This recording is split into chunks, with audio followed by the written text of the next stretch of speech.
Ronaldo to me, Ronaldo! It's one of the great Old Trafford comebacks. Astonishing! Manchester United won, West Ham won. And if we play like this when we verse Leicester in the final game of the season, we will lose. Leicester will beat us if we play like this. This was a terrible, terrible performance. It is not the result we wanted. We wanted 3 points. 3 points would have ensured safety. Not 100% safety. No, I think 100% safety. 3 points would have really done us well. This draw is not good enough. You know, it leaves the game, the last game against Leicester, very open. If they beat us, they go through. And Chelsea, we don't know the Chelsea result, but we were in Leicester. And if Leicester beats us, Leicester go through. So this wasn't the result we wanted, and certainly not the performance. We needed a performance to kick on from the Chelsea loss in the semi-final. Unfortunately, we did not get it. Horrible, horrible performance. We lacked any drive. We lacked any creativity. We lacked passion. We lacked desire. We lacked energy. There was no energy. The people, we got the ball and we did not know what to do with the ball. Let's go to the goals. Paul Pogba, there's no defending Paul Pogba. Paul Pogba is my favorite player, one of my favorite players. My most favorite player is Lionel Messi, then it's Paul Pogba, then it's Neymar. And it's hard for me to defend Paul Pogba with what he done. In no way do you lift your hands in the box. Let the ball hit your face. Let the ball hit your head. I don't care. But you do not lift your hands in the box. Especially when there's VAR. Especially. And so he done what he done. Anyway, David De Gea doesn't save penalties. Let's just get that out. David De Gea doesn't save penalties. So when we do get a penalty against us, you need to be sure that it's going to hit the net. Hit the net. We came out after that. We responded by Mason Greenwood scoring. Mason Greenwood is the best finisher at Manchester United. Once again, it wasn't our goal didn't come from a pattern. Our goal didn't come from teamwork, team play. Our goal came from individuals doing what they do best. Individual brilliance, where Paul Pogba started it off first of all. He started the play off first of all. And then it came from Anthony Martial and Mason Greenwood just linking up together and doing what they do best. And individual brilliance, playing 1 and 2 touch football off each other. Mason Greenwood, when you give him a shot on target, 9 times out of 10 it's going to hit the back of the net. He's excellent with his shooting, excellent with his finishing. I was very impressed with his performances. Let's just get the positives out there, because there was very few positives, and I don't want you to look at my videos and always be like I'm negative. So let me just get the positives out the way. I thought Mason Greenwood was good today. Not very good, not outstanding. I just thought he was good. I think he was one of our better performers today. Even when the first minute went off, when kickoff, he looked very sharp. He looked energetic. He looked like he wanted to do something today. He was one of our better performers today. His goal, he took it well. The other performer was Anthony Martial. Anthony Martial makes it stick. Whenever he gets the ball, he doesn't lose the ball. His hold-up play is second to none in the league. His link-up play is second to none in the league. He's fantastic with his back facing the goal, shielding the ball, holding the ball. Anthony Martial is fantastic at that. His first touch is magnificent. His ball control is second to none. Anthony Martial was also one of our better performers today. So it's Mason Greenwood, Anthony Martial, Harry Maguire as well looks solid. Everything that came his way, he dealt with it. He had a presence of, he was calm today. He was calm. Victor Lindelof as well looked assured as well. So I think it's only those few players. David De Gea had nothing to do. But when he had, you could say no, David De Gea had nothing much to do. So I think it was those 4 players that really they looked assured. The rest of our players were so poor. They were extremely poor. But guys, I don't blame this just with the players. This is down to coaching. These boys are not being coached. These boys are left out there to dry. They're not being coached. There's no system. There's no style of play. What are we doing in coaching? In training, sorry. What really are we doing in training? Because you can't see it. Number one, I just want to address Ole Gunnar Solskjaer. West Ham are playing low block. West Ham are sitting deep. Why do you need to play with 2 CDMs when a team is sitting deep? There's no need for 2 CDMs when a team is sitting deep. You need to release Paul Pogba. You've got one of the best midfielders in the world. There's no other midfielder in the world that can do things that Paul Pogba can do. Paul Pogba got all facets of the game when it comes to a midfielder. No one else got that. Release the man. Release the boy. That's what we were crying out under Jose Mourinho. We were saying, unleash Paul Pogba, Jose. Take the shackles off Paul Pogba. Ole Gunnar came into Manchester United as interim manager. He took the shackles of Paul Pogba. And you saw a Paul Pogba, a level that we have not seen after that. You saw that level that Paul Pogba brought. That was the Juventus Paul Pogba. Because Ole took off the chains of Paul Pogba. He gave him freedom. But now Ole gets the job as permanent manager, and all of a sudden he puts chains again on Paul Pogba. Why are you playing 2 CDMs when a team is a low block? The team is sitting back. Why are you playing with 2 CDMs? Put Paul Pogba, give him freedom, give him the number 8 position and tell him, Paul, you can go box to box. Have the freedom. Have Paul Pogba and Bruno Fernandes going box to box. Let them attack. Why is Paul Pogba playing CDM? I don't understand that. I understand if we play one of the big teams. I fully understand playing with 2 CDMs when you're playing Liverpool, Chelsea, Arsenal, Spurs, Man City, Leicester. I fully agree with playing 2 CDMs there. But after that, after those teams, whether we home or away, we should never be playing with 2 CDMs. Never. Pep Guardiola doesn't... Sometimes Pep Guardiola doesn't even play with 1 CDM. The last game, I think he played... the previous game. He played with Gundogan, David Silva and Kevin De Bruyne. Not one of those guys are CDMs.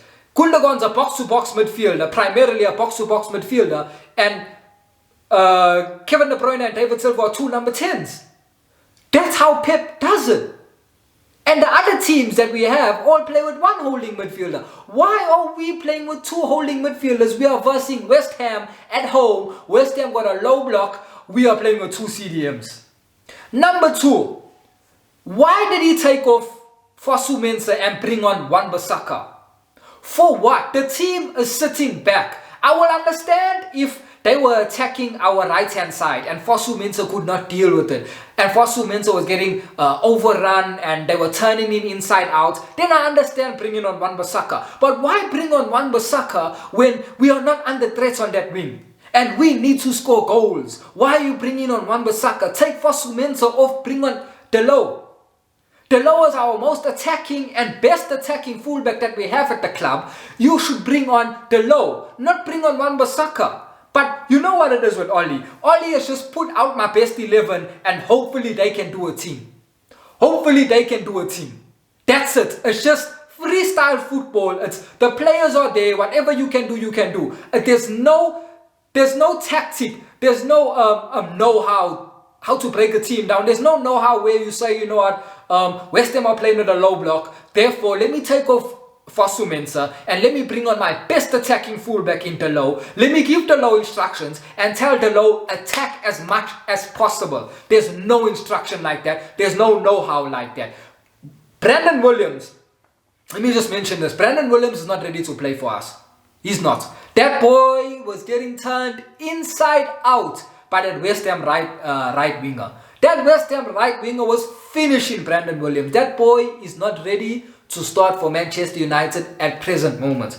If anything, Ole should have taken off Brandon Williams and brought on another fullback to replace Brandon Williams. But you do not take off Fosu Mensah and bring on Wan-Bissaka. You do not do that. We need attacking players. We need to score goals. West Ham are playing on the counter-attack. Why bring on Wan-Bissaka, who had no impact on the game? Secondly, Ole also, he's making substitutes at the 80-something minute. The players are there, they're blowing, they are tired. They got no imagination, they got no creativity. Everybody's lacking in rhythm, lacking in vim. But you make a substitute at the 80th minute. Marcus Rashford had a terrible game. You leave him on for 80 minutes. Why? There's no... Oli just doesn't know, guys. And it's time for us as fans not to say, oh, you Oli out. Oh, you a hater. Give him time. No, it's to know that this guy generally doesn't know what he's doing. If fans like me and you can see the answer, we can see West Ham's playing with a low block. West Ham are defending. We can see that you need to break the two CDMs and you need to push Paul Pogba further up the pitch. The commentator was another thing. The commentator saying that he needs to see Paul Pogba dominating games. He needs to see Paul Pogba doing more in games. Tell me one CDM that dominates a game. Because Paul Pogba is playing CDM for us along with Matic. Show me one CDM that dominates a game. One CDM that gets assists and gets goals. Show me. Because that's where Paul is playing. It's another thing if Paul Pogba is playing box to box on number 10. Then I'll say, yes, he does need to dominate a game. Yes, he does need to do more. But there's only so much you can do as a CDM. He's getting the ball off Harry Maguire and Victor Lindelof. You put the blame at Oli. You put the blame at Oli for... Oli does not know how to impact a game. He's got zero knowledge how to impact a game. When things are not going according to how we envision it, how he as a manager sees it, he's got no idea how to change that game. No idea. He can't make proper substitutes. He can't give his substitutes instructions when they're coming off. When all of our substitutes that come off the bench, they've got no impact on the game.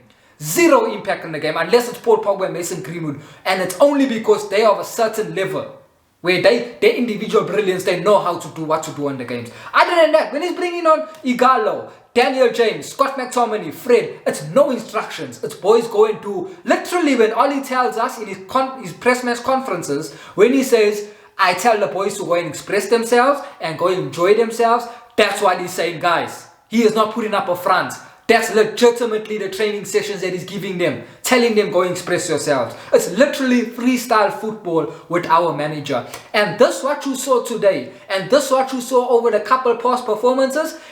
Get ready to see even more of this next season. Yes, we're going to sign Jadon Sancho and we're going to make other signings. But guess what? Individual brilliance can only win you X amount of games. When you're versing teams like West Ham, teams like Southampton, teams like Chelsea, disciplined teams, teams that are set up by a good manager and good coaches, teams that know what they are doing and they can defend,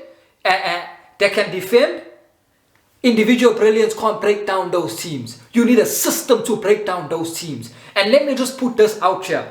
If any team wants to beat Manchester United, how can you beat Manchester United? You can beat them if you give them a high press. If you high press against Manchester United, you will beat Manchester United. Because our boys cannot play football. They are not coached to play football. Not they can't, sorry, let me retract that. They are not coached to play football. So you can beat us by high pressing us, like Southampton done. High press. Like Chelsea done, pressing us. And number two, how you can beat Manchester United or get a result against Manchester United is how Tottenham and West Ham got a result. Low block. Low block. Don't give any space to our players and you will beat us. Because our players are not coached how to break a low block, how to break a stubborn defense. Our players are not coached like that. It's just individual brilliance. Go and do your thing. That's all it is. Our midfield, the setup of our midfield is wrong. It's incorrect. First of all, for me, I will go with a three-man midfield where you got Paul Pogba playing on the left-hand side of the three-man midfield. Paul Pogba box to box, Nemanja Matic holding, and Bruno Fernandes in the free role number 10. That's how I will set up. Our midfield is wrong because you got Paul Pogba and Nemanja Matic holding. And sometimes Nemanja Matic goes and plays as a centre-back. So you got Paul Pogba in the midfield doing everything. You've got Bruno Fernandes who's got a free role that I've never seen in football. This guy can go and play at number 9 next to Anthony Martial. This guy goes on the left-hand side, the left wing.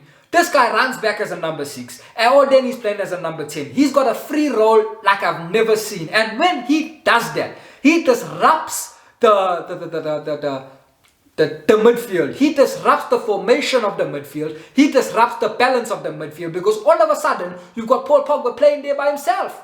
Because Bruno's playing up front with Martial, Nemanja Matic is playing as a centre back, And then Paul Pogba's there by himself. Another thing is, when Paul Pogba doesn't get on the ball, Bruno Fernandes doesn't get on the ball. When Paul Pogba has a bad game, Bruno Fernandes has a bad game. Why is that? Because no one else can get the ball to Bruno except Pogba. And that is down to coaching. That is down to coaching. So get ready to see more of this, guys, what we saw today. Team is lacking invention, lacking creativity, so slow on the ball. I don't understand why professional footballers can't play 1 and 2 touch football.